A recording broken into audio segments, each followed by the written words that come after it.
Hi, welcome to The Caption Life, a podcast about comics and pop culture for the most dedicated and casual fans. I am your co-host and TV/film reviewer, Sean. Before we get started with this episode, please hit that subscribe button on whatever podcast platform you're listening to us on, and follow us on social media at Caption Life. You can also find out more information and past episodes on our website, thecaptionlife.com. In this bonus episode, we are discussing the latest MCU film, Thor: Love and Thunder, which is also the first MCU film to be a character's fourth film. So this is already setting a record within the MCU. So here's the synopsis for the film according to IMDb, which is where everybody gets their information about anything movie related, right? And the description says, Thor enlists the help of Valkyrie, Korg, and ex-girlfriend Jane Foster to fight Gore the God Butcher, who tends to make the gods extinct.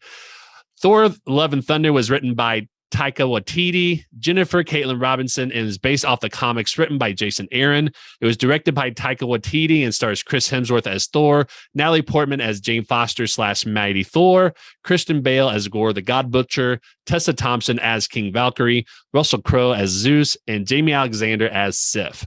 So before we get started with our review, we do have an awesome guest with us. They'll be adding their thoughts and insights about Thor: Love and Thunder, and that is our own personal Thor expert, TJ, a.k.a. Fat Thor. TJ has been a fan of Marvel Comics since he was a kid and has spent the last decade dedicated to the character of Thor.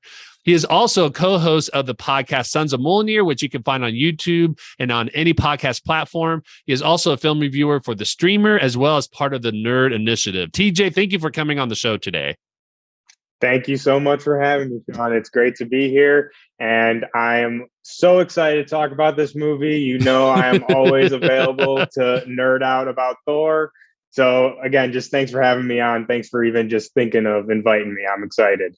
Definitely. Yeah. Well, and one of the reasons why I want to have you on the show is, first of all, we had you earlier to do a YouTube special that we talked about what are some of the comics that people can read leading up to this movie, which a lot of people have really enjoyed having that recommendation. We posted on our website and our podcast and our YouTube channel, but it was also listed in the Nerd Initiative. But one of the reasons why we started connecting is because of our love of comics, but I also noticed that your Twitter profile is pretty much dedicated to the character Thor. You have a really great set of knowledge about the character. So I thought who better to have on the show to talk about this movie than to have you on here. So I'm very excited to have you back on. So thank you very much.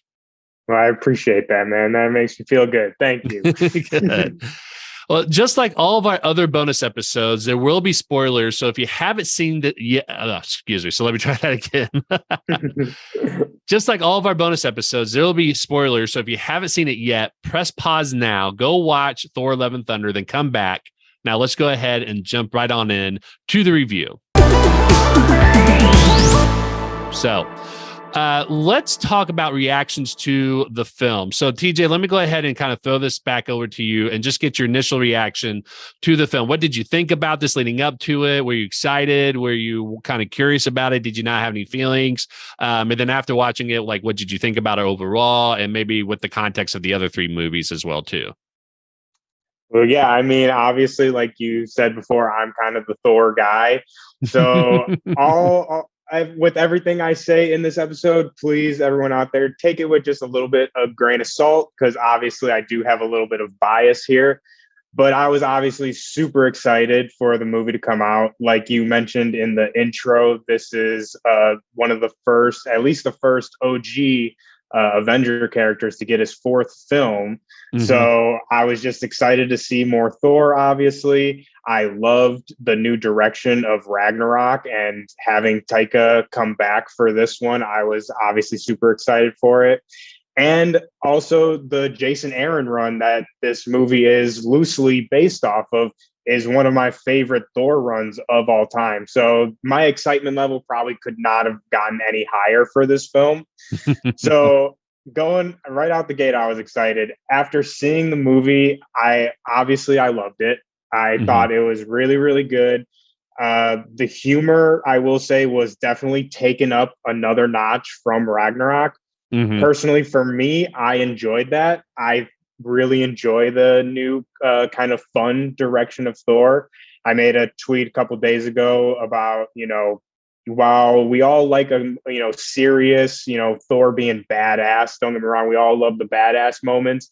At the end of the day, he is a guy that travels through the galaxy on a rainbow bridge using a hammer. So like it's okay to acknowledge that it's a little silly. And I think embracing the silliness, I really love.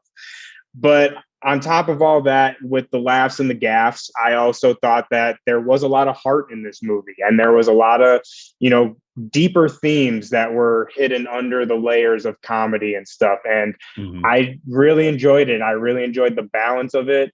If I can put my bias aside for a second, I will say that I think the pacing was a little fast. And obviously, I think people might take this as, oh, well, of course, the Thor guy wanted more of the movie. But I actually mean it. Yeah, I actually mean it as a criticism, though. I think that the movie could have done with maybe an extra 15, 20 minutes to flesh a couple more things out. But again, all in all, I loved it. I mean, for lack of a better term, it was another classic Thor adventure. That's how I felt. Awesome. Yeah. Well, and, to chime in on what you had said, I know there was criticism from some people, going back as far as Thor Ragnarok, about Thor being a different character than what we saw in the original Thor film and Thor the Dark World.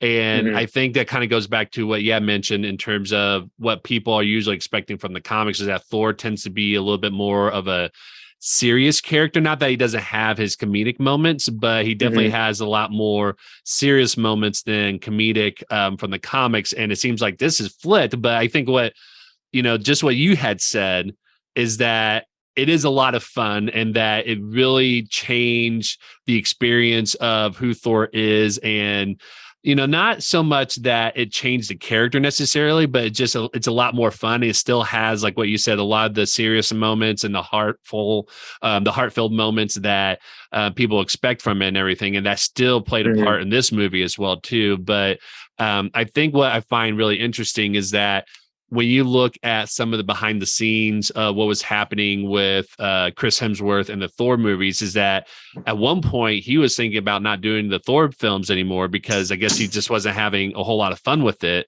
And then he was finally able to convince him for Thor Ragnarok to take a more comedic approach. And it's, definitely, flipped. And a lot of people, I think, really enjoyed it because it's another, yes, it's a fun film for me. It made it a lot more fun. I think that if it was just serious all the time and just had, moments of comedy, it would definitely be a different film. And I don't know if it's one that people would really enjoy, especially now that we're looking at the movies to kind of have an escape from reality, even more so than what we've had in the past, 12 years since 14 years since MCU has started. And so I think, that's why I really enjoy this film, is because it's a lot of fun. It's obviously not the best film of the MCU, but like we said, if you walk away and you just enjoy the film for whatever reason, whether you love this character or that character, or you love, some of the Easter eggs, or that, it's just funny and things like that, I think that's always a win, whether you think that, is like a great performance or not. But for me, I think everybody in this had a great performance, and I think the humor was great. There's a lot of great action scenes that I thought were, really well done. And I thought the cinematography for some of the parts of the film was also fantastic as well, too. And so for me, I really love this film, just like another Thor movie. I think it was just a lot of fun. And I think it's another movie that I would definitely watch again in the theaters and when it comes out on streaming as well, too. So, yeah, absolutely. And like you said, I think that this movie, at least in my opinion, I think has some of the coolest Thor action that we've seen from any of the Thor movies. And I would even say including like his entrance in Infinity War, while still an awesome moment. I think this movie has some scenes that rival that for sure. And again, while there's a lot of laughs and gaffes, there is, like I said, there is that Thor action that people seem to not see in the movie. That's I feel like a big criticism that people have. And going back to the whole comedic side of it, I would argue that I think that it makes Thor more relatable. And I would also say too, it's almost closer, at least in my opinion, to the early works of Thor, the Kirby and the Stan Lee version of Thor, because those early editions, I mean, comics back then were just kind of goofier in general. Right. But the Thor and Kirby and Stan Lee's is definitely more kind of goofy, and it's definitely more of that space Viking vibe that I think this movie kind of hits that vein. Yeah, And races. so Yeah. exactly. And I think for all those people that are like, oh, well, Thor is serious and Thor is this and blah, blah, blah. It's like, yes, that is true, especially like in the last, I would say, probably last 10, 15 years, he's been a more serious character in the books. But there is that levity and that kind of silliness in the books. It's not just completely out of left field. Right. And like I said, I think it makes him more relatable. He's a god that has lived for thousands of years, that has like pretty much almost infinite power. So how, as me, I'm just some fat dude nerd, how am I going to relate to that? And I think by giving him that comedy, and not only the comedy, but I think this movie also does a really good job of showing where Thor has been throughout the movies. We have the great monologue with Korg, which is also funny, but it reminds you of how much Thor has lost throughout all these movies. Right. He's lost his parents. He's lost Loki multiple times. Right. The Asgardians have gotten their ass kicked like hundreds of times. I mean, in the Dark World, they get decimated by the Dark Elves, and then they get wrecked by Hela. And then immediately after that, half of those people that were already like pretty much a quarter of their army get decimated too. Yeah. So I think, with the humor, it's a way of, maybe this is just me looking too much into it, but I think that's like more of a coping mechanism. And it's like, I think a lot of people out there can relate to using humor and kind of jokes as a way to kind of brush off pain and or loss. Right. So I think a lot of especially like the scenes with him and the Guardians, when he's like, oh, take my ship, like take care of my crew, like blah, blah, blah. Right. To me, I took that as he's sad that the Guardians are leaving, and he's like upset that they're like, leaving him. So he's like kind of making a joke about it. Like, oh, like you guys will be fine without me. Like, take care of them. And again, while it's super funny, I think if you look a little deeper, it's more so showing, like I said, a way of him coping. Right. Yeah. Well, it's funny you bring that up, because I think we're going to hit that here a little bit later. But I think for me, that's one of the criticisms I have about this film, and we'll get to that a little bit later, as I mentioned. But I think that they didn't really quite nail it to make it that obvious. That I think that was one of the things that was kind of hindering a little bit, because they kind of it was really interesting in that there were moments where I think they were trying to tie that in, but I don't think it got delivered through for whatever reason. So, but I agree. I think having humor as kind of a bumper is really helpful, because just what you had mentioned before. Yes, Thor, had a serious moments in the comics, but he's also, kind of, goofy and campy in the earlier ones. Even the language that he spoke was very much, old English style, and they just dropped that from the movies because it just wasn't going to work well in the films. And so I think, being able to take liberties to tell a different story and a different kind of Thor, I think helps. And if you look at most of the movies in MCU, there's always a humor in it. I think it's just people might not enjoy the level of humor that Thor has, just because, Taika is just a really fun. I mean, he's just somebody that just has a lot of fun, and he's humor. A goofball. Yeah, I mean, that's just how he is, and so that's how a lot of his, his work is. And so it really shines through that. And I think people who love that kind of humor are going to enjoy that. And people who have like different expectations for that kind of movie are just not going to enjoy that. And that's totally fine. I mean, I think we've all said that not every film is going to be for everybody, and that's totally okay. So. Yeah. And I do want to say, I know we have to move on, but just one more thing before we get off this is just with the whole, different direction that Taika has taken it. I just want to say, you alluded to this a little bit. After The Dark World, the first two Thor movies, at least in my memory, were pretty, like, I wouldn't say they were hated, especially the first one, but they were kind of regarded as a little lower level than the other Phase 1 movies. Yeah. And it was kind of a question if Thor was going to get, after Dark World, are we going to see more Thor? And it was kind of he he works well in the Avengers, but his solo movies, we might not see that. Right. So, like you were saying, whether you like the new funny Thor or not, I would say, without this new direction, we would have no Thor.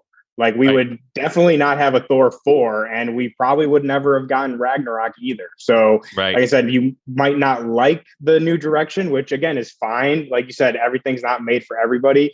But again, I would say without this new direction, we would have no Thor, is what I think. Oh yeah, but that's my last point on it. Yeah. No, those are good. So, okay, so let's touch a little bit about themes that we saw in the movie. And so I wanted to kick it off over to you again and say, what are some of the themes that you kind of saw throughout the movie that you thought was really interesting? I know I have a couple that I wanted to bring up, but I want to, since you're our guest, I want to give you, a first chance to be able to share the themes that you saw that you want to share. Yeah. So, I guess the first theme that comes to mind immediately is Jane, Mighty Thor. And like her whole reasoning of, being worthy, and their explanation in the film of, her wielding Mjolnir. I really love that. And being the comic nerd, I love the explanation in the comic books of why she's worthy. I absolutely love that storyline. But I love the change that they made for the movie. I thought it was a good way to kind of streamline it and make it a little bit more simple. Because again, like we were talking about earlier, one of the things with this movie, at least in my opinion, was the pacing. Right. So we're already hurting for time here. And there is just no way that you're going to get into the whole comic backstory of the Mother Storm and this other god, and just a lot of stuff. So I really enjoyed the change in the movie of how Thor Odinson inadvertently put a new charm on Mjolnir. Right. And I thought it was just, the romantic in me also just felt it was very beautiful. And it really kind of, to me, gave Thor, Odinson, and Jane a much deeper connection. And while they have a good connection in the comic books, it just was very sweet to me that, Thor was just kind of having a conversation with Mjolnir. It's not like he was like, oh, I'm putting this charm on and, you're going to protect Jane. He was just having a conversation with Mjolnir, she's awesome. I love her, promise me that you'll protect her. And again, I just thought that was really beautiful. So then when she gets cancer and she's, now fighting for her life, that's why Mjolnir calls to her, because it's protecting her and it knows that she needs protection. Right. And like I said, I just really loved that. So that was probably one of the major themes of the movie that I liked. And then I guess the other theme is just love in general. The movie's called Love and Thunder. And I think the movie does a really good job of, asking the questions of what is love? What can love be? And not only love, what can love be, but what can love be to gods? And, do gods feel love? Is love just a mortal emotion, or is that something that gods also feel? And I thought it was, like I said, while there's a lot of laughs and stuff in the movie, those deeper themes of love and, the triangle between him, Mjolnir, and Stormbreaker, all of that stuff, while it's hilarious, it still kind of is that, theme of what is love. He was with Mjolnir for 10,000 years, and then now he has Stormbreaker, but Mjolnir comes back. So it's he still obviously loves his original hammer, but, Stormbreaker's there as well. Again, just like I said, that I really loved that about the film. I guess those are the two major things I can think of off the top of my head. Yeah. Yeah. Well, and I agree that love as a theme is really prevalent, because going back to what you were talking about, Jane's worthiness, I think that is also tied to the theme of love that we see throughout the movie. Because first of all, we got a very brief insight in terms of what happened between Thor and Jane, because I know a lot of people who are fans of them wanted to know, what happened. So I thought they did a really good job of telling that story without making it it's a filler that makes a lot of sense in terms of storytelling. I think Taika did a good job of thinking of it as a story that Korg is going to tell that made a lot of sense to be able to fill in those details.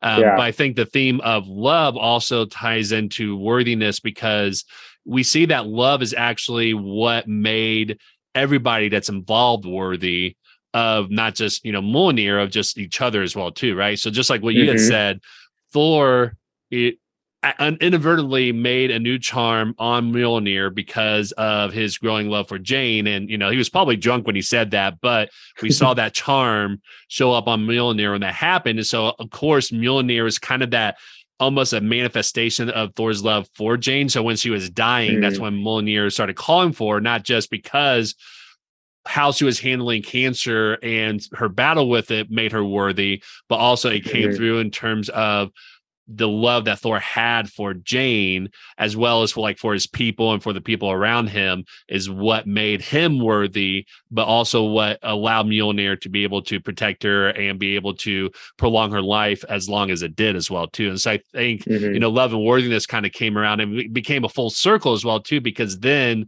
we saw at the end, where, Jane had died, but also Gore had died, that Thor adopted Gore's daughter, which I forget what her name was in the movie. I only saw it once, and that was like hours ago. So I'm like having a hard time remember everybody. But that came like a full circle in terms of like how they're all kind of worthy of love, and that's made them, kind of come together and allow them to, become a family and deal with loss and things like that as well too. So I agree that love is a huge theme here.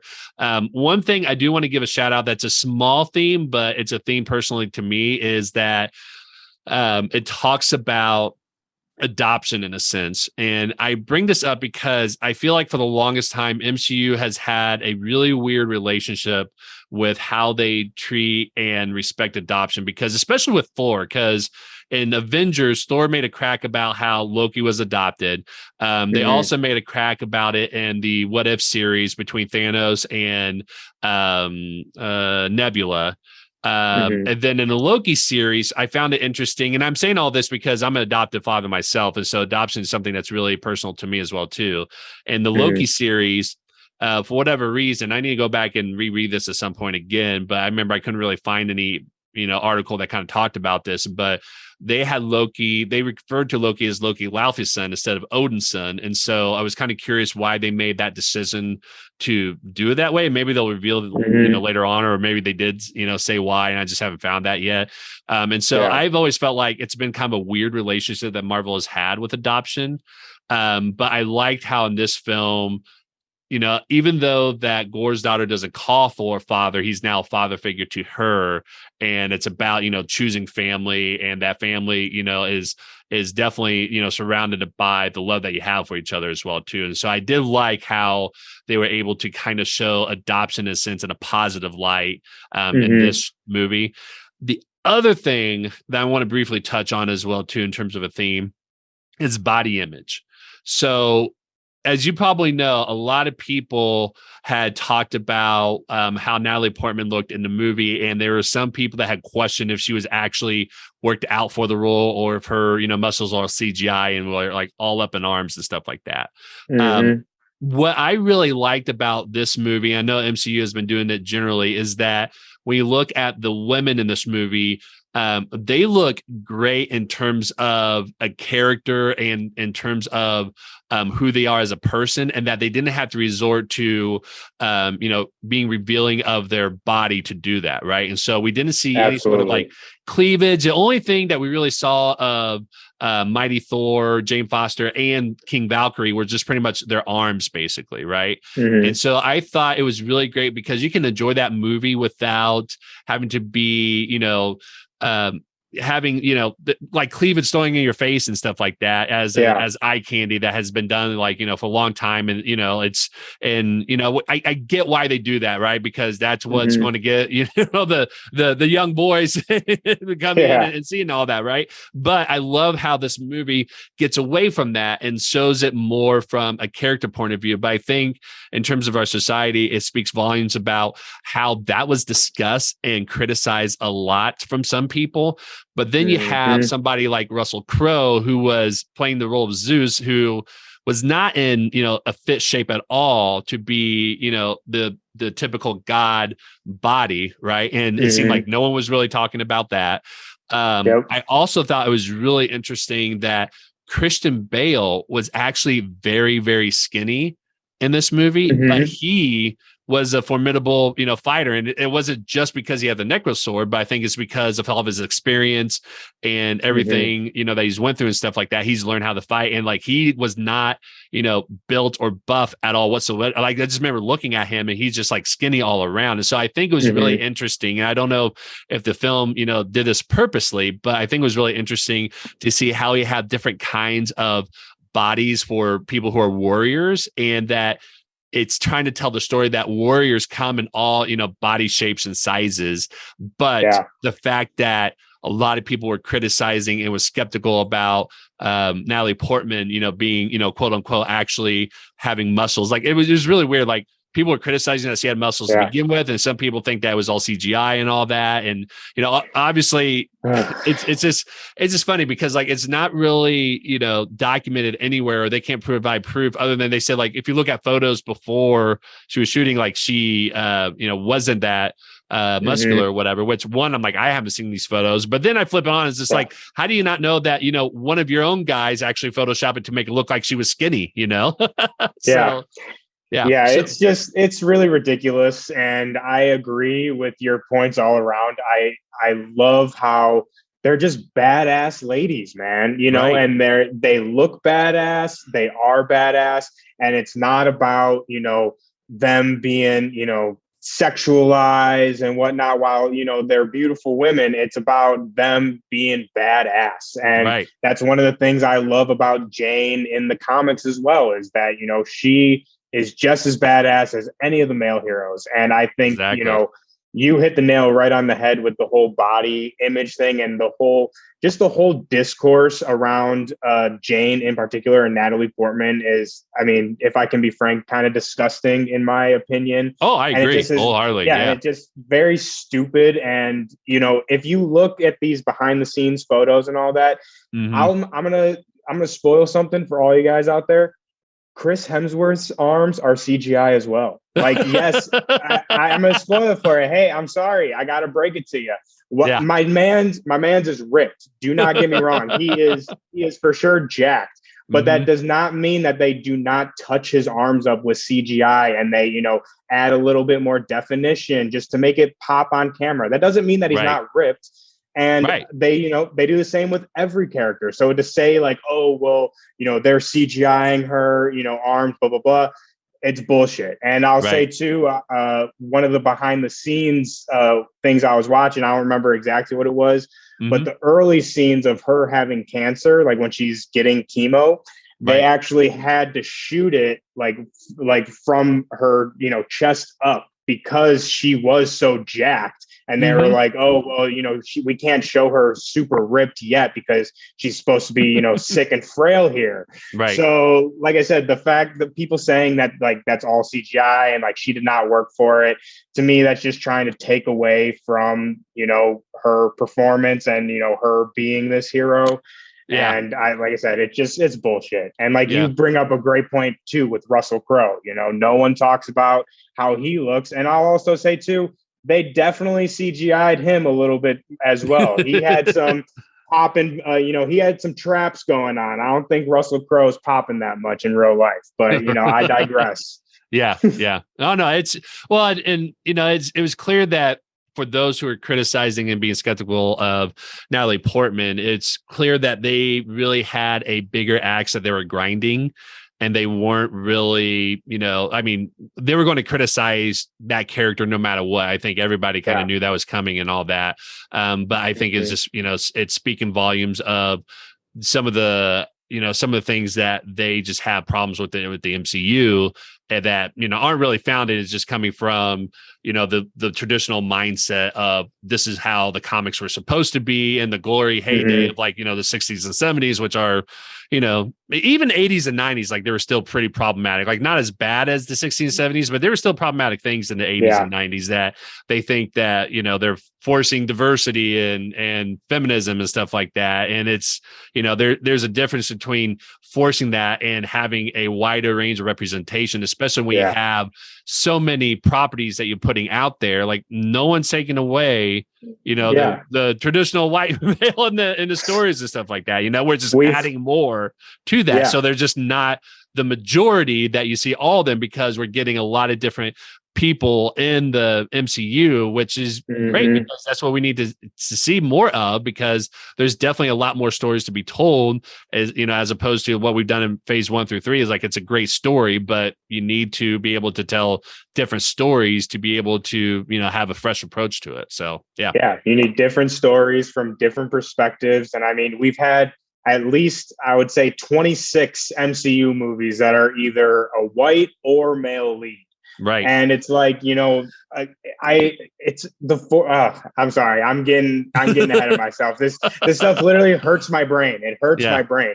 Like forced diversity does not exist. People just exist. Other people and other cultures and people that are different, they exist in the world. That doesn't mean that it's forced. It just means, hey, there are other people in the world besides white dudes. Like the forced diversity thing makes me so pissed off. I know. Yeah, no, I agree. It's just, it is just something. And I will say this personally, then we'll move on to the next part. But like personally, what I've been trying to do is do a lot less of attacking when people are doing that, and just trying to have more of a open conversations about that, and hoping that they can kind of see like how silly that idea might be.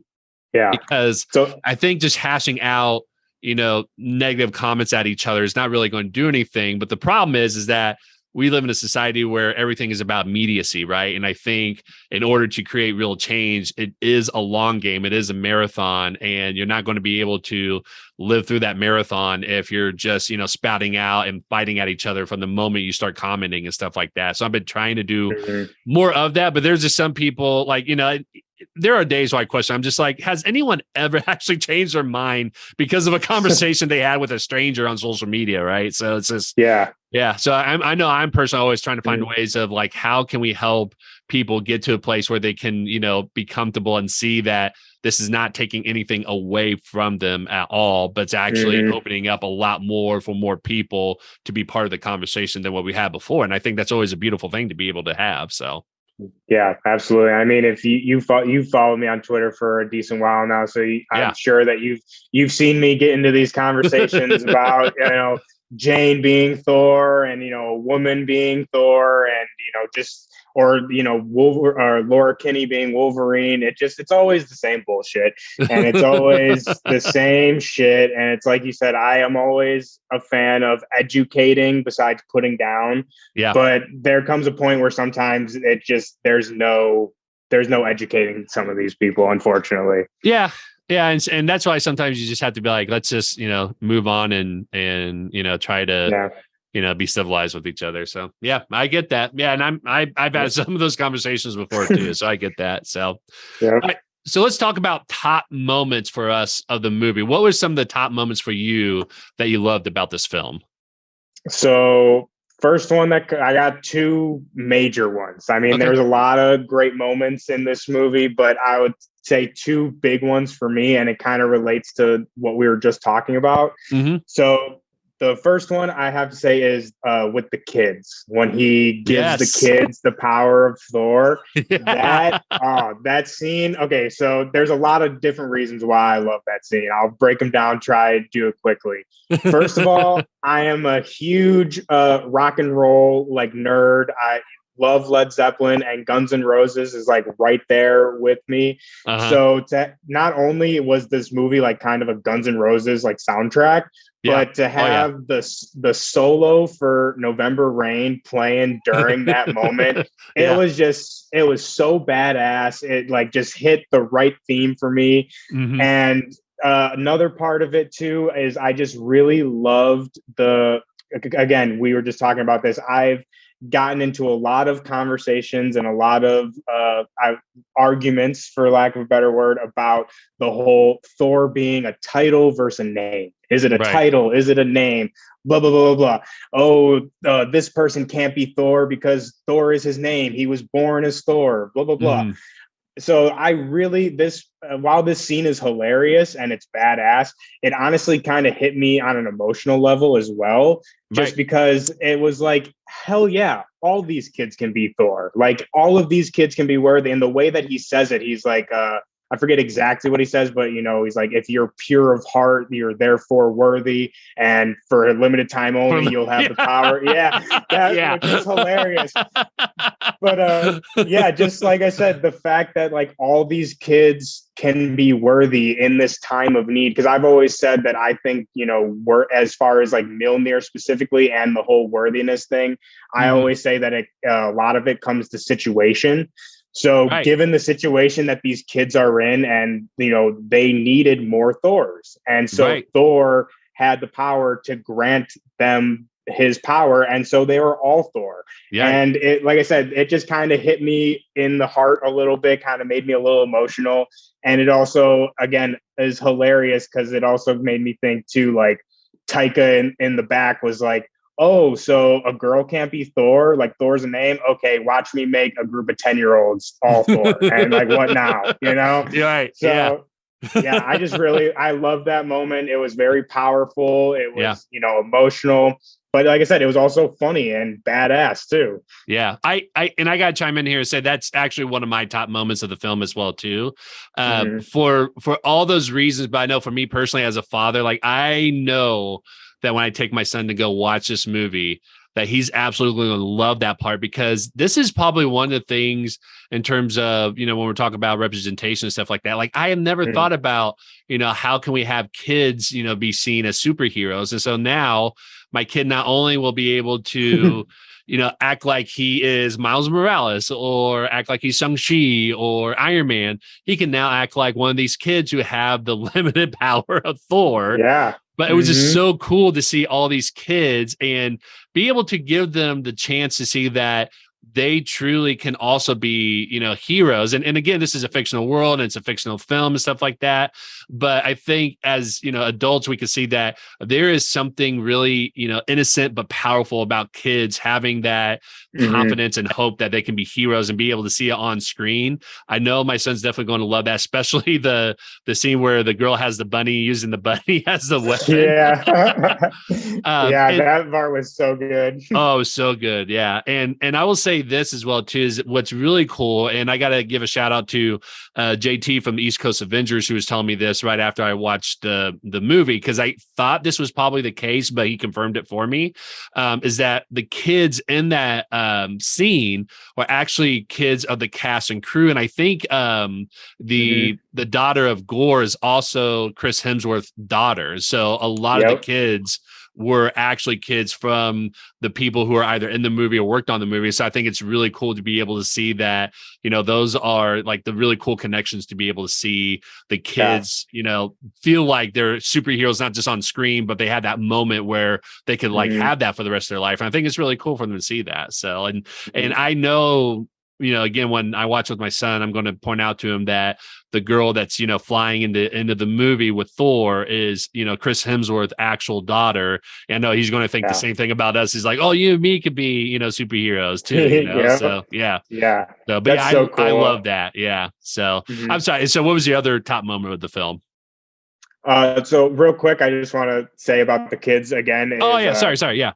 Yeah, you're good. But like you were saying, so Love, the adopted daughter at the end, that is Chris Hemsworth's actual daughter. Right. And then in the crowd of kids, Christian Bale's son is in there, and both of Natalie Portman's kids are in there. I don't know specifically which ones they are, but yeah, they're all in there. So I thought that was great. And like you were saying too, I thought it was also great how, usually when, kids are taken in the movie, it's like kind of similar to like, when women are, taken, like the damsel in distress, like, oh, we have to go save the kids, which I mean, obviously save the kids. But I loved, like you were saying, how it's like, they don't necessarily need to be saved in the end. They save themselves. Like they get power and they're able to, they're put in this situation of helplessness. But then at the end, Thor gives them the power to take that back and, basically free themselves. Right. So yeah, I agree with everything you're saying. And like I said, I love that moment. But moving on, that was my last thing. moving on though, my next favorite part, which again kind of goes back to what we've already talked about, but it has to be the Lady Thor, Mighty Thor moment when Mighty Thor, Jane Foster, comes in on the Pegasus and she starts battling with Gore, and he calls her Lady Thor. And we get the greatest moment. Like, this is another moment that is like, while it's badass, it also really kind of honestly made me emotional. And she goes, first of all, it's Mighty Thor. Yeah. Second of all, if you can't say Mighty Thor, I'll also accept Dr. Jane Foster. Yeah. And then she ends it off with the tagline, "They eat my hammer," which is hilarious. Yeah. But I just that scene was just so badass. And again, it just kind of hit me personally in a special place, because I've literally had that exact conversation with multiple people on Twitter and, in real life as well, arguing over, oh, well, she can't be Thor. Like, she's Lady Thor. Like, that's disrespectful to, Thor Odinson. And just to see that in the movie and her to be like, no, it's Mighty Thor. And and the Dr. Jane Foster was like the icing on the cake for that. And like I said, it honestly, it made me a little emotional. And like I said, just to see this character that I've been campaigning for lack of a better word, for so long. And I'm not saying I'm the only Jane fan out there. Obviously I'm not. She's a great character, has a lot of fans, but a character that I felt I've had to, go to bat for a long time now. And to see that on screen, and, obviously people will have their opinions on it. They're still going to say, oh, well, she's not Thor, whatever. I don't care. To see that on screen, to see Natalie Portman deliver those lines, and for the movie to solidify, like, no, she is Mighty Thor. Yeah. It was just awesome. And that was probably the highlight for me. It was just, I can't talk enough about it. I know. Well, and for those who are saying that, she needs to be called Lady Thor because that's disrespectful of Thor, the original Thor or whatever, right? What they're not realizing is that women, for generations and for centuries have always been dismissed by being, kind of giving them a label that's other than, right? So Lady Thor is really a title that kind of disrespects women because it makes them feel like they're other than or less than in that regard. And so for those who are saying that, I would always push back and be like, well, why does it have to be Lady Thor? Why not Mighty Thor is as an alternative one where it has nothing to do with gender? Because again, it just happens to be Jane Foster, but it could have been, somebody like another, man, like what's his face in the comics was War Thor, right? Volstagg. Yes, Volstagg was War Thor. I was like, I mean, like no one had a problem with that. Yeah, exactly. I mean, there's Volstagg, there's Red Norvell. He was Thor for a minute. There's Eric Masterson. Beta Ray Bill. There's been plenty of people to take on the mantle of Thor in the books. And like you said, no one talks about Red Norville. No one brings up Eric Masterson, but everyone has a problem with Jane. I wonder why, right? Like I don't want to be that guy, but it's like, I have to be, I know. Well, and I think it's, it's having these conversations and discourse that really does impact, how do we see these things in our own culture and society as well, too. So, and that was great. Like, I love that. And I love the eat my hammer line. I do want to pick your brain, though, since we've been talking about that. So there was that moment in the movie where she says, oh, I think I came up with a good slogan. And she whispers to him, but I don't think she ever, tells the audience what it is. What do you think she said? Do you have any guesses or anything? If you don't, that's fine. I'm just curious. I mean, the list is long. I mean, it could have been it could have been something very meaningful, but I think it also could have just been another, a joke between them. Right. But honestly, my real takeaway from that is I think that was supposed to be kind of a nod to the Nick Fury in what's it called, Original Sin, when Nick Fury whispers to Thor. That's exactly what I was thinking. Yeah. Yeah. So we find out later on, he says Gore was right.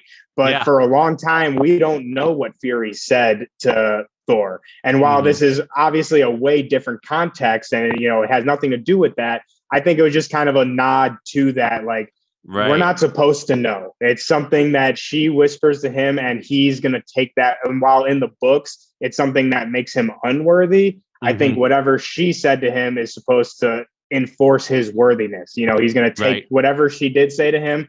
He's going to take that with him, and that's going to, you know, be a source of power and or, you know, love, for lack of a better word. Yeah, definitely. But yeah, that's my 2 cents on it. Yeah, no, and you're exactly right, because that's exactly what I was thinking of when I saw that part. I was like, oh, this is taken straight out from the comics, where we didn't know, you know, what Fury said to Thor that made him unworthy to, like, you know, kickstart that whole thing too. So yeah, I was just curious, because at the end of the movie, it's like, oh yeah, we never find out, and again, we don't have to know every single detail that happens in these things. Right? I think a lot of people get hung up with it, and I know sometimes I get hung up with things. I'm like, oh, I really want to know what this was about, but it's like, yeah, we don't need to know like all the details and all that. So I think it's similar to. Sorry, I don't mean to cut you off, but that's right. I think it's similar to in Endgame with Captain America, when Sam asks him about Peggy, and he's like, "Oh, you want to tell me about it?" And he goes, "He's like, no, I don't think I will." I think it's kind of. But I gotta say, part of me is just like, why not though? Like, that's what I never understood. It's like, tell why me, wouldn't Steve, you tell him? Tell me. I know. If I was Sam, I'd be like, what? Yeah, come on, man. But I think it's just supposed to be kind of a sweet thing. Like, you know, that's something that Cap took for himself. Like, he doesn't need to share that. It's something that he holds on for himself. I think similarly here, it's kind of a parallel. You know, it doesn't really matter what Jane said. It's the fact that her and Thor have that to share, and like Thor has that for himself now. Right. Exactly. Yeah. Yeah. So for me, just as you said, the kids as superheroes was an awesome scene. I love how they use Mjolnir and Stormbreaker as like jealous exes.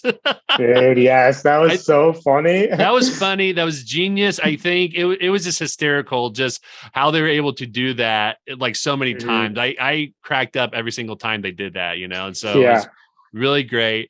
One thing that I really love in terms of the cinematography is the Shadow Realm and the battle that took place there.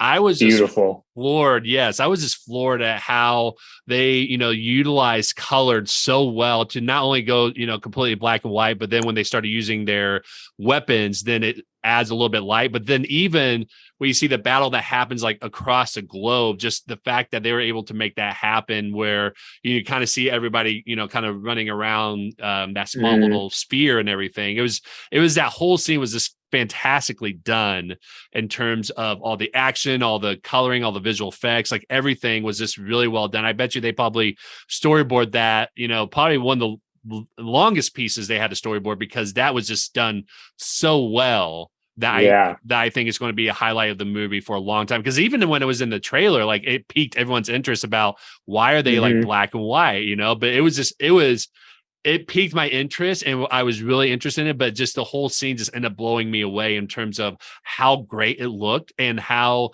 they can utilize the colors and the absence of to really tell a story very well. And I think it was beautifully done. So, yeah. Yeah, absolutely. I agree all around. And I thought it was, to me, the Shadow Realm sequence, at least personally, with the whole, like you were saying, the use of color, but also the not use of color, like not having color. It reminded me of a comic book. Like there's a lot of books out there that I think use color in very interesting ways. And the way that color is used in comics, I think we all know, is very important to how the story is being told.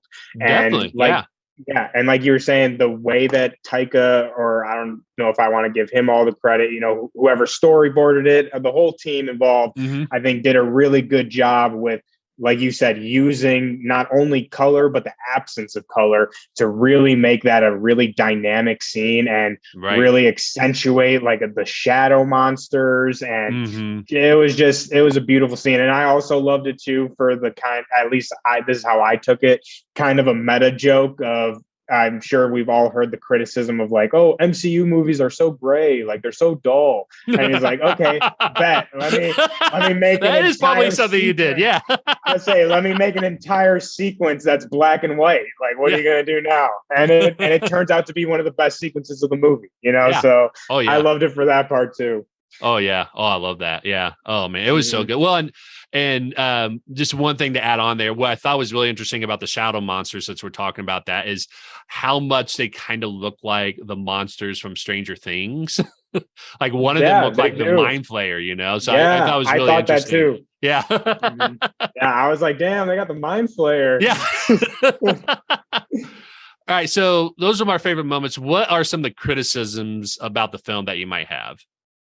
So criticisms kind of alluded to this earlier, but I will say I think the runtime and I I don't necessarily think pacing is the right word because at least in my opinion, I think with the time allotted, the pace goes as it needs to go. Right. But I would say, like I said, I really do think that the film would have benefited from maybe an extra 15, 20 minutes. And I think what those, and if you're asking my opinion, I think what those 20 minutes should have been would probably be a little bit more gore, a little bit more of Christian Bale, and I would also say maybe a little bit more of the Eternity and Bifrost, because while I like where they went with that, and I was totally interested, I did think we could have used a little bit more explanation on the whole eternity and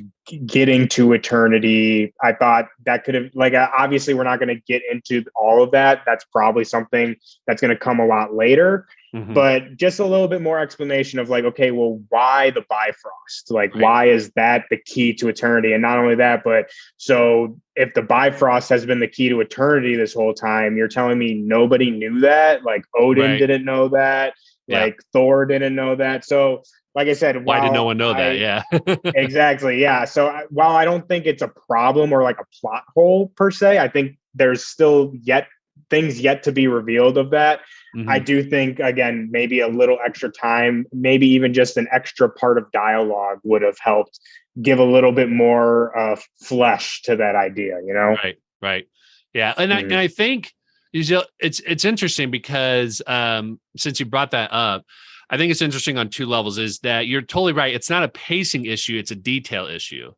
And it's a kind of a story issue in terms of allowing the audience to know some of those intricacies. And I think in comics, we call that reading between the panels, right? Is that you don't give all the details, but you just know enough just to know what's going on in the next story. And I think, with everything that we've been experiencing with the MCU in the last 14 years, is that we're expecting so much more because they're putting out more and more that we just want every little detail that we just want to, kind of, gobble it up and everything. And so I think that's what it is. You nailed on the head. It's not a pacing, because pacing was actually pretty good, but it was that it didn't develop a whole lot, and that it's more reminiscent of a comic book of like you had to read between the panels a little bit. But the other thing that you were saying as well too, it slipped my mind actually. So if I remember, I'll come back to it and bring that up. But yeah, I think it was that part that was going on, and yeah. So what was the other criticism that you had of the film? Pacing. No, I can't remember. It's okay. Yeah. I'm trying to think of other negatives I had, really. Like I said, the pacing and the timing was kind of my biggest thing. I think any other criticism I can really give all kind of comes back to that original one. If there was just extra, like I said, 15, 20 minutes. And like we were talking about, I'm also like a realist. Like, I know we're not going to have a 3-hour Thor movie. So it's like, I'm not saying, when I say extra time, I'm not talking about like, an hour extra or anything. I'm like, maybe one extra line of dialogue or maybe one extra scene, I think could have done a lot to move things forward. And it's kind of similarly to, I had the same criticism of Doctor Strange, Multiverse of Madness. I thought, there were some things, especially like with the Darkhold, maybe just one extra scene to give a little context. And I think it would have helped a lot of people understand things a lot better. Right. Yeah.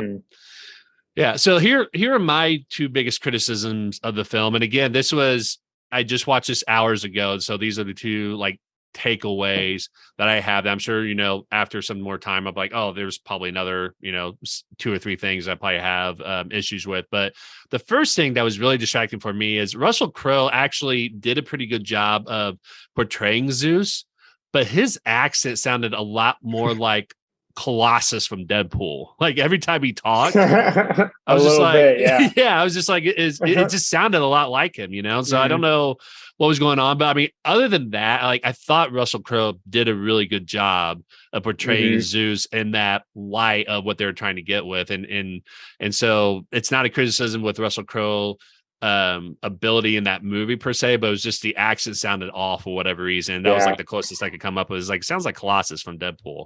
Yeah, I'm not an expert on Greek accents, but I just was like, all right, which like I said, I don't know. I can't say if his Greek accent was like accurate, not accurate. I don't, I'm not very knowledgeable like that. But I will say I did appreciate that he did an accent at all. I feel like most depictions of Zeus and all that, like they're never have Greek accents, which is like, why would they not, Oh yeah. And I'll say too, I think while it's hilarious, I think Russell Crowe probably gave us the most accurate Zeus depiction of any media before. Like if if any mythology nerds out there, Zeus is not a good guy, and he's a horn dog. He's a kind of a sleazeball. So I thought Russell Crowe's depiction of him was actually really good, and deeper that whole Gore's whole antithesis, like are gods worth it? Like gods do not care about you, and I thought that he exemplified that perfectly. Exactly. Yeah. Oh yeah, definitely. Yeah. So that whole thing, I agree. The other thing that I took issue with is that I know they wanted to talk a little bit more about, Thor, his depression and how that was connected to worthiness and stuff like that. But I don't think the explanation was really needed in this movie, because they hinted how he was struggling and how he was sad at the beginning, but then it never really came through in the entire film until the very end, where Korg says that Thor went from sad god to happy god or something like that. I forget what he said and all that, but they never really went through and showed that sort of character emotion of that worthiness and everything. And so I think that was some of the parts where they touch on those things, but it never really carried through. So I think Thor's development in this movie wasn't that deep, and didn't really make a whole lot of development from the beginning to the end, I don't think. You had talked about a little bit in terms I can see that. Yeah, you had talked a little bit about like how we saw that from the beginning with, some of those moments where he start, like crying and all that. But I think after that moment, it was just like then it never came back again, and so it was just like it was almost like it was resolved, or that he was distracted. But again, if you're going to introduce that idea, it needs to be a trait in terms of like, why does that need to carry through, and why does that motivate the character? And it never really carried through the entire film. So that was one thing I'm like, I think it may have been something that they've changed along the way, and they're just like, it's good enough. But it was just something that I think they probably could have just, I don't know. They're just trying to figure out like how to tie it all together with the Guardians of the Galaxy and all that. But it was just something that I thought was just kind of odd that, we got that at the beginning, and then we never saw it again, through the rest of the film. So, yeah. I definitely can see that. I will say though, not that I disagree with you, but like you were talking about, I think some of that comes down to like how you said it before, reading between the panels or the pages. And I think a lot of that kind of shift from his more depression to like being accepting, of I guess his emotions, if you would say. I think a lot of that hinges on the scene of him and Jane on the boat when they're traveling to the shadow realm, and they have that conversation. I forget exactly what he says. I've only seen it once so far, but he says something along the lines of like, loving you made me worthy, and like my love for you makes me worthy, and like, and just basically professing his love to her. And I think that kind of goes back to what we were talking about, the theme of love and worthiness. I think throughout, in the beginning, we see him with the Guardians, and he's still, moping and kind of depressed. And I think throughout the course of this film, seeing Jane again, seeing her seeing Mjolnir again, all that, I think is what is bringing him to the other side of that. And while like I agree with you though, I think they could have done a little bit more to make it more obvious of his kind of shift. But like I said, in my opinion, I think a lot of that comes from that one scene. And if you got to kind of read between the lines a little bit. Yeah, definitely. All right, so let's talk about Easter eggs that we saw in the film, because I know you and I had a conversation about this in Twitter in terms of the Easter eggs that we saw. So I want to kick off to you first. What are some of the Easter eggs that you saw that you really enjoyed in this movie? So first and foremost, I got to give a shout to my man, Daryl. I was so happy. I was so happy to see Daryl. I bookmarked it because I had to go back and look for it, but I made a tweet like a long time ago. And I was like, you know what, with all this, with the snap and, the events of Endgame and and the breaking of the multiverse, all this stuff, I was like, I just hope Daryl's doing all right, like throughout all this stuff. And I was so happy to see my man's in New Asgard and just knowing like he's okay. He made it through the snap. He survived all that. And now he's just chilling on New Asgard, being a tour guide. And I love that. If anybody out there who doesn't know what I'm talking about, go check out the Thor. I think it was Civil War or Ragnarok, the one shots. The one shots, which is all on Disney Plus. Yeah. Yep. Thor and his roommate Daryl. So that, like I said, I love that. It was a fun little nod for those who know. Yeah, and there was a second one with Grandmaster as well too. Yes. Yep. Yeah. Or where Grandmaster? Yeah, Jeff Goldblum's character. Yeah, I would say, was he in the movie? I didn't see him. They did a one shot. So this was taking place after. The one shot. Yeah, exactly. Sorry, I got confused for a second. No, sorry. So and the one shot, they did a one shot where Grandmaster lived with Daryl as well too. Yeah, after Thor moved on. Yeah. So anyway, I thought you were talking about the movie. My bad. No, my bad. No, that's my fault. Yeah. So I meant a one shot with Grandmaster and Daryl. Yep. But so Daryl, probably the first egg that I noticed and loved.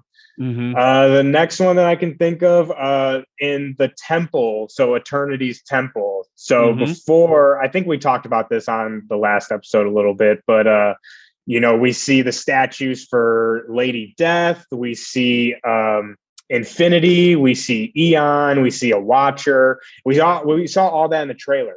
But the one that I did catch in the movie that we did not see in the trailer is there is a statue for a Celestial.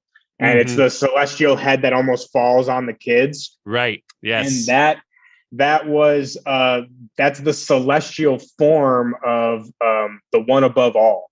Right. So we got a nod to the one above all, which I thought was super cool. I kind of freaked out for a second there. And then I mean, there was a bunch of eggs for sure in the not Olympus, Omnipotent City. There was a bunch of those gods. The one, I don't know if it's confirmed or not, but I'm pretty sure that was the dragon from Shang-Chi. That's what I was thinking too. Yeah. Yeah, I forget the name, or the Great Protector. I'm almost positive that was the Great Protector in there. Yeah, that's what I was got thinking. that. Yeah, we got that. We got an Aztec god in there, and we know Namor is coming. That what's it called? The concept art was just released, so that's getting going. And Bayo is in there. Yeah, Ao. Yep. I'm trying to think what else. Boss. We saw Boss in there. The Who's Panther Boss? God. Black Panther. Yes. Sorry, I or Boss. Yeah, when you said Boss, I was thinking BOSS, and immediately my mind went into the wrestling in 1980s, the Boss. Excuse my pronunciation. It might be completely wrong. I think it's Bass, if I remember correctly. I could be wrong too, but yeah. Okay, gotcha. Yeah. And for those who didn't know, Bayo is that dumpling, which was a nod to a Disney short that I think won awards and stuff like that. So yeah. Yeah, that was hilarious. He's like, that was great. Dumplings. Yeah. Exactly. But I mean, that's really the only eggs. I will say, I don't know if this is necessarily an egg, but I have a theory on Love. The Thor's adopted daughter. Should we get into that now, or should I I waiting think for that would be that. good for the what lies ahead section that we'll do right after Okay. this. Yeah. Yeah. Okay, cool. So I'll leave it for that then. But yeah, those are really the major eggs I think I picked up on. Yeah. Oh yeah, definitely. And there are two that I'm going to add on to this as well too. And one, I only caught this because my wife and I, after we watched the movie, we came back and started watching Miss Marvel because he hasn't seen any of that yet. But in the first episode of Miss Marvel at AvengerCon, there is actually a pamphlet for Asgard tours or tours for New Asgard, which, as we know in the movie, like they were doing those, and then they used the ship to travel in that said Asgard's tours on this side of it. So I thought it was actually really cool tie-in that they did there.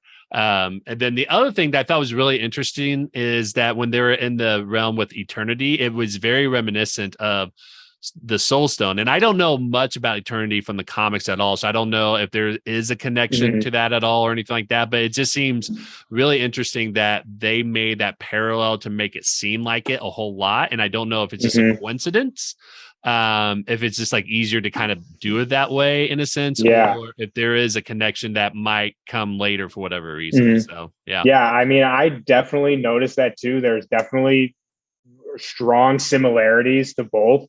And from my knowledge, and I'm going to say this right now, I am not a cosmic Marvel expert by any means. Right. But from my knowledge, Eternity is basically like the physical embodiment of the universe as a whole. Right. Okay. And so I don't know if he has like a direct connection with the Soul Stone, but I mean, just the fact that he basically is the universe, he has an innate connection with all the stones, I would say. Right. And what I'll say about, like you said, the similarities between the soul, I guess, I don't know what you want to call it, the soul realm, if you will, right, and then where we see Eternity. I think a lot of this is going to be stuff that we've yet to see, and not necessarily what we've yet to see, but I think it's a explanation that's kind of being worked out at Marvel, because I think right now there's kind of a little bit confusion on the differences between dimensions, realms, and then universes, right? Yes.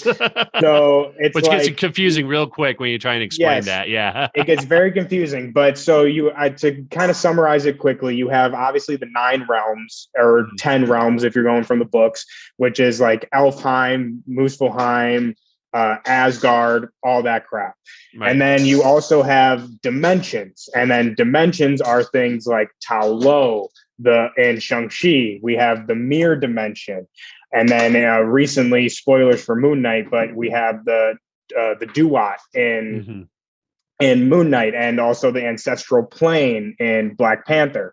So those this is my classification. I would classify those as dimensions, separate from realms. Right. And then we also, obviously, from Multiverse of Madness, we have our different universes, 616, 838, blah, blah, blah, blah, blah. Right. So I think with these similarities, what they decide to designate the soul realm that we see, whether it's a realm or a dimension, I think that's going to kind of answer a lot of questions on what the Eternity dimension is.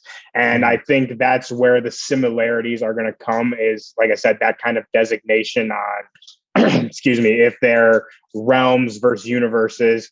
And also with Miss Marvel, we just got another what I would say dimension, but they, in the show, they call it a realm. Yeah. So that's why I say I think that there's kind of not misunderstanding over on Marvel's side. I think it's just something that they haven't really hammered down yet. But like I said, I think that's kind of where the distinction comes from. So I would say that the Eternity dimension or whatever and the soul dimension are related. They are on like a similar wavelength, if you will, but just kind of on different paths, if you would. Right. Yeah. Okay, so let's talk about. I know that was like a super nerdy explanation, and no, I went balls to the wall a bit. Yeah, no, and that's totally fine. I think, just like what you said, because there's a lot kind of going on. I think, it hasn't really been revealed like how that relationship forms yet, because they haven't done kind of like a story explanation. We just don't know what that is, because just like you said, like the way I understood universe and dimensions and realms are kind of, just within each other, basically. So you got the universe and then you got the realms are kind of like more, linearly in a sense, they're kind of in that universe, but they're in different, spaces and that. And then the realms are kind of inside each or I'm sorry, the dimensions are inside of each realm, but they're like, kind of metaphysical. Like parallel. Yeah, almost parallel. Yeah, exactly. So, Mm-hmm. all right. So let's talk a little bit now that this movie has come out. What is going to lie ahead for the characters in this movie, but also for the MCU as a whole? So again, I'll kick it off to you, and then I'll add in my last sense. But anything that you think, that we might see based on what we've seen in this movie, the end credits, and what we know that's coming out in the future. So let's go. Okay, I got some stuff here. Okay. So if this is what I don't know anything more than anybody else. This is just from my knowledge of the books and where I think, things could go for these movies based on what we've seen. So first and foremost, I mean, we saw at the end, Thor will return. So we know Thor is coming back. And I also will say just really quickly, it is not specified Thor Odinson. It just says Thor. Right. So doesn't mean that it necessarily is going to be Chris Hemsworth, but I mean, we know Hemsworth is for sure coming back. Right. I think where this is going to lead is I think we're headed toward War of the Realms. And I think if we do get a Thor 5, that's what they're going to loosely adapt is this War of the Realms. But where the differences come is I think that instead, so in the books, the War of the Realms is headed up by Malekith, who's the leader of the Dark Elves. Right. And for those who don't know, we got Malekith in the Dark World. Not great. We'll just move past that. But so for the MCU version of War of the Realms, I think instead of the Dark Elves leading this fight, I think it's going to be Zeus. And I think it's going to be more of a war, like War of the Gods, if you would. And we're going to have Zeus and Herc kind of kick it off. And because we know with the end credit scene that we're getting Hercules. And for those who don't know, Thor versus Hercules is like one of the classic Thor matchups that there is in the books. I would say even more so than like Thor versus Hulk. I'm pretty sure. Really? Oh yeah. I mean, I want to say I'd have to look at it really quickly, but I want to say the first solo Thor issue was him fighting Hercules. Right. So Thor it's just funny because usually you hear people talk about the greatest matchup of like figuring out who's the strongest is always between Thor and Hulk. So exactly. Yeah. I would say Hercules is right there. And so we're for sure getting that. And I think that is what's going to set up this kind of War of the Realms. And like I said, instead of it being Dark Elves, it's going to be head up by these different pantheons. And we also know from Moon Knight, which again, spoilers for those who haven't seen Moon Knight, we see that the gods of the Egyptian pantheon, we see that they already have beef with their mortals. They're like, they forgot about us. They don't care about us. So you know what? Screw them. We don't care about them.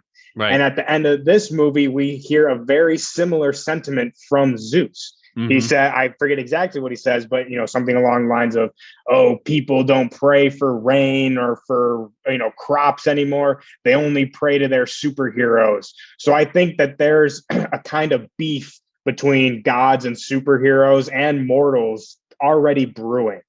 So again, I think that's kind of where we're going to be headed is this kind of War of the Realms adaptation. Yeah, that's interesting. And then on top of that, too, I think Jane Foster is for sure coming back. I don't know. I would love for her to come back as Mighty Thor. But if I'm a betting man and I'm putting money on it, I'm saying she's coming back as Valkyrie. So which is how she came back in War of the Realms. Yep. Yeah, exactly. So in War of the Realms and in the books, she dies as Mighty Thor, but she then comes back as Valkyrie.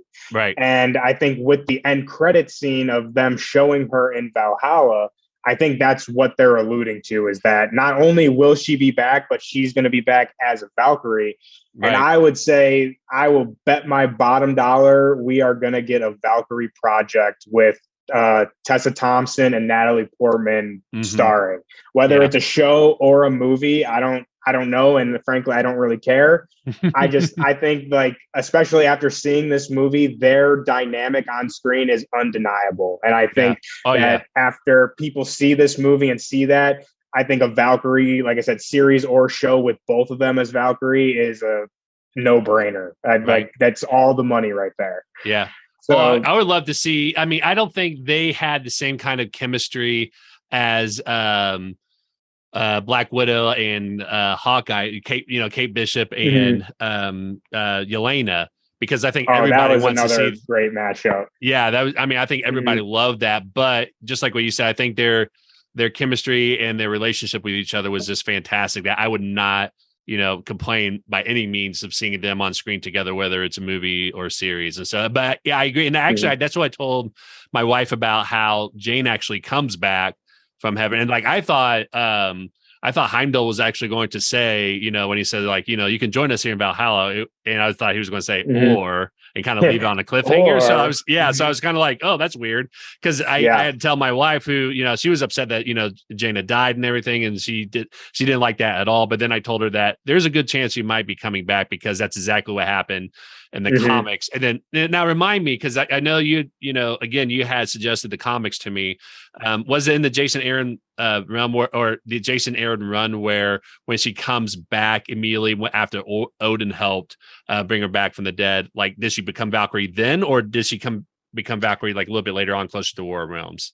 Um, if memory serves correctly, it was almost immediately. It Okay, was like because I I thought she was still remember. Thor for some reason, but maybe I just Yeah. misremembering that.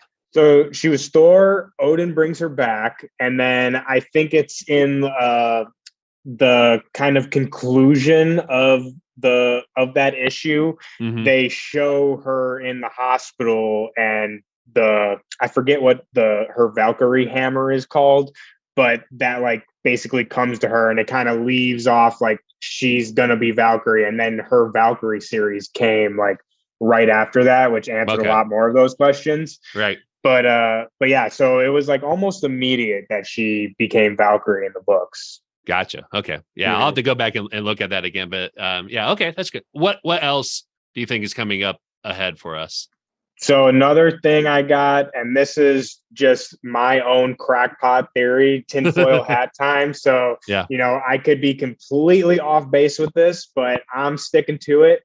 Hmm. So I have a theory going. I think so. At the end of the movie, we were kind of talked about this a little bit, but at the end of the movie, Gore, basically eternity, like they talk about in the movie, is a wishing well, and it like Right. grants you a wish, right? Right. And Gore ends up wishing for his daughter to come back to life. Right. And when she walks up and in the reflection of the water, when she first appears, she is outlined like eternity. Like you see, like the Right. universe inside of her. And Right. not only that, but you also, when Korg is given his monologue at the end of the movie, he calls her a child of eternity. Hmm. So my theory and what I'm kind of working with is I think that love is also empathy. Okay. And what empathy is so empathy is one of eternity's children, Hmm. and part of what's called the seven friendless. And Hmm. that's basically just a group of, cosmic children, more or less. There's empathy, there's, I want to say there's, hate, and, it's like emotions kind of. I don't know them all by name, but Hmm. basically they're all like emotions of the universe, more or less, right? Right. And so my thinking is when Gore accepts love, he therefore rejects his hate for gods. And Hmm. he, like Thor says, he accepts love. Hmm. So when he does that, eternity creates empathy. Hmm. And that empathy is what was created from Gore choosing love. Because at the end of the day, what is love if not empathy? And not Hmm. only that, but I think empathy also is like Thor says in the movie, he was looking for love. Gore, everyone's looking for love, but also I think that's what Thor showed Gore to change his mind at the end. He showed him empathy, and Hmm. it's the one thing that Gore did never got from his other god. When Right. he first met his other god, he was like, "Oh, you're a freaking idiot, man! Like, what are you talking about?" He had no empathy for this person who, devoted his entire life, lost everything.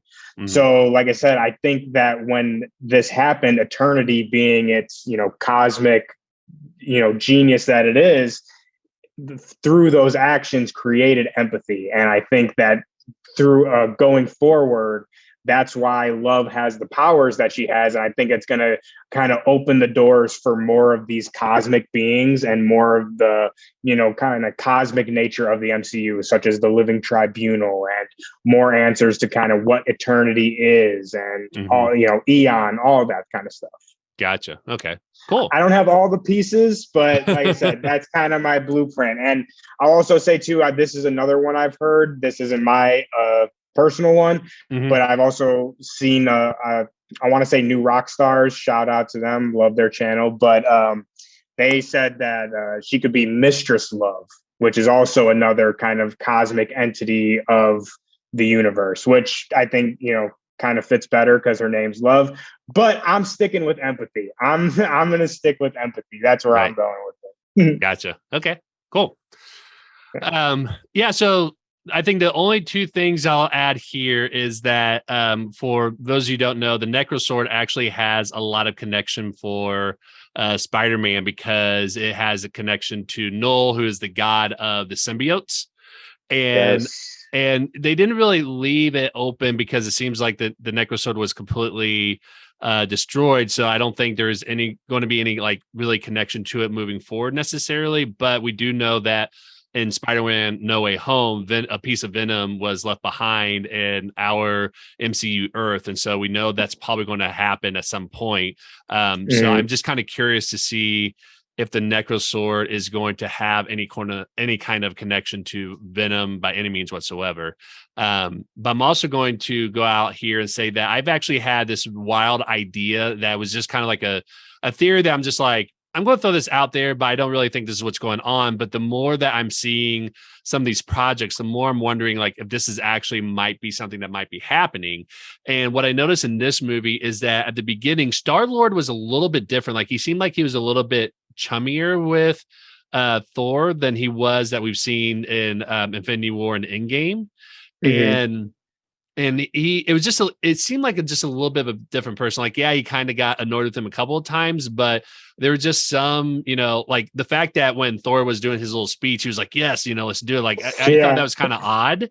And Sif was a little bit different as well, too. Like she was a little bit more dramatic and comedic when she was saying that, I'm going to die so I can go to Valhalla. And Thor's like, well, the battle's already taken place, so you're not actually going to die. She's like, oh crap, like very comedic. It just seemed like personality wise, it was very different than what we've experienced. And so my theory has been that since Endgame has happened, or actually, let me go a little bit ahead of that, since the events that happened in WandaVision and Loki, where the sacred timeline has been splitting, and then we're getting to the multiversal war, whatever that's going to be, right?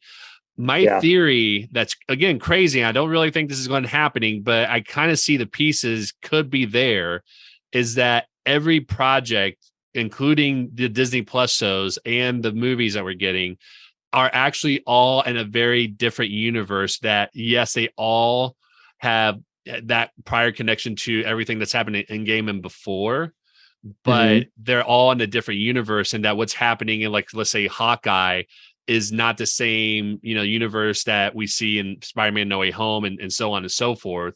And so my theory has been like, a lot of people have been alluding that this might be a Secret Wars thing where you have like all these, universes that are having to combine or whatever to come together and all that. And we know that the multiversal war is a thing that was introduced in Loki, that maybe that's what's happening. And then we somehow find out that they're all, separated, and then they all have to come together as some, event or whatever to be able to fight off the more significant evil that's out there. So again, a crazy theory that I have. Like that. And I don't think that's where they're going, but it's like every film and show I watch, I'm like, there is something to be said about that though, like, so like I mentioned Hawkeye and Spider-Man before, a lot of people talked about how Spider-Man was swinging through, New York on Christmas and stuff like that, but you don't see the fight with Hawkeye. Well, that could explain why you don't see that, so Hey man, it's out there, but I like it. I'm all for it. Hey, I'm all for a crazy theory, man. Yeah. And I mean, why the hell not? I will say though, I think that you, like, while I don't know if that's gonna pan out, right, I will say though, I think you are on the right track though. It's not as crazy as it might sound. Right. I personally, I was just talking to another friend a little bit ago about this, but he thinks, and I agree with him as well, I think with this new phase that's going on, I think instead of with like the Infinity Saga, right? It was like everything was leading up to Endgame, obviously, and Infinity War. Right. I think that in this new phase, it seems like we're going to have more multiple storylines. Like we've always had multiple storylines, right? But I think we're going to have a little bit more contained separate storylines. So like, for example, we have, you know, the stuff going on with Wanda and the Darkhold and like the mystical side of, you know, the MCU, and with the introduction of Moon Knight and Blade and Black Knight, like the more supernatural kind of side. There's obviously stuff brewing in that side of the universe. But then, you know, we come over to like, say, the Guardians and Thor, we're dealing with, or in Eternals too, you know, we have Celestials and cosmic beings and, you know, eternity. And there's a lot of stuff brewing, you know, in the cosmos. And I think where we're going to see the MCU go from here is, instead of all these movies leading to one point, I think we're going to get multiple different events kind of happening coincidingly with each other. And all of that, all of those smaller events, like we were, you know, talking about War of the Realms. I mean, you could even put Kang in there, the Kang War, Young Avengers, stuff like that are all going to be their separate events. And all of that is going to lead to another kind of grand event of, like we were saying, Secret Wars. And that's going to be like Endgame times 10, because you're going to have all these events and all these separate stories that have seemingly are independent of each other. But you know, we find out that they were all of those things happened to lead to this. You get what I mean? Right. Yeah. Oh yeah, definitely. Yeah. So like you were saying, I think you're on the right track with saying, you know, a lot of these things seem like they're happening independently from each other. And I think you're right. But I don't, like I said, I don't know if we're going separate universes. I don't know if I'm going to go that far. But like I said, I think that's kind of where it's going. Yeah. Oh yeah, definitely. So yeah, and we'll see. So I mean, they're definitely, and Kevin Feige has alluded to the fact that, you know, they're going to reveal more the next few months, and that, you know, there's things been out there where people are kind of, you know, picking up what has been laid out and everything. So we'll kind of get a little bit more confirmation, you know, by the end of fall, I think. So yeah. Right.